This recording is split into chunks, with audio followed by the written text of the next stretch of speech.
नमस्कार सर्वांना, माझ्या चॅनलमध्ये सर्वांचं स्वागत आहे। आज बनवणार आहे मी ढोकळा मच्छी। बघू शकता अशी असते। मच्छीवरती मीठ टाकायचं, हळद टाकायची, मच्छीला लावून घ्यायचं व्यवस्थित। हळद मीठ मच्छीला लावून घेतलेलं आहे मी। मच्छीची भाजी बनवण्यासाठी मी तर धने भाजून घेतलेले आहेत, खोबरं भाजून घेतलेलं आहे, कांदा भाजून घेतलेला आहे, काळं फूल भाजून घेतलेलं आहे, खसखस भाजून घेतलेली आहे, आलं आहे। पाट्यावरती पहिले मी अद्रक वाटून घेते। अद्रक वाटून झालेली आहे, प्लेटमध्ये काढते। खसखस पाट्यावरती बारीक करून घेते।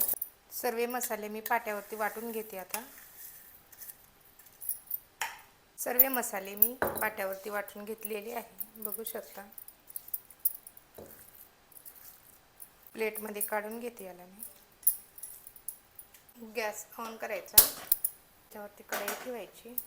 कढई गरम झालेली आहे, तेल टाकायचं, हिंग टाकायचं, जिरं टाकायचं, अद्रक लसूणचा पेस्ट टाकायचा, परतून घ्यायचं। पाट्यावर वाटलेला मसाला टाकायचा, परतून घ्यायचं छान। थोडी हळद, लाल तिखट, काळा मसाला, थोडं मीठ व्यवस्थित परतायचं। चांगलं मसाले भाजले पाहिजे। चिंचेचं पाणी, मसाल्यानं तेल सोडेलं आहे, मसाले छान भाजलेले आहेत। कोथिंबीर, पाण्याला उकळी आल्यानं मच्छी टाकायची त्याच्यामध्ये। मसाल्याला उकळी आलेली आहे, आता याच्यामध्ये मच्छी सोडायची, परतून घ्यायचं छान।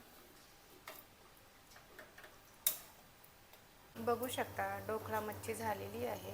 असेच व्हिडिओ पाहण्यासाठी माझ्या चॅनलला सबस्क्राईब करा, व्हिडिओला लाईक करा, कमेंट करून सांगा ढोकळा मच्छी कशी झाली ते।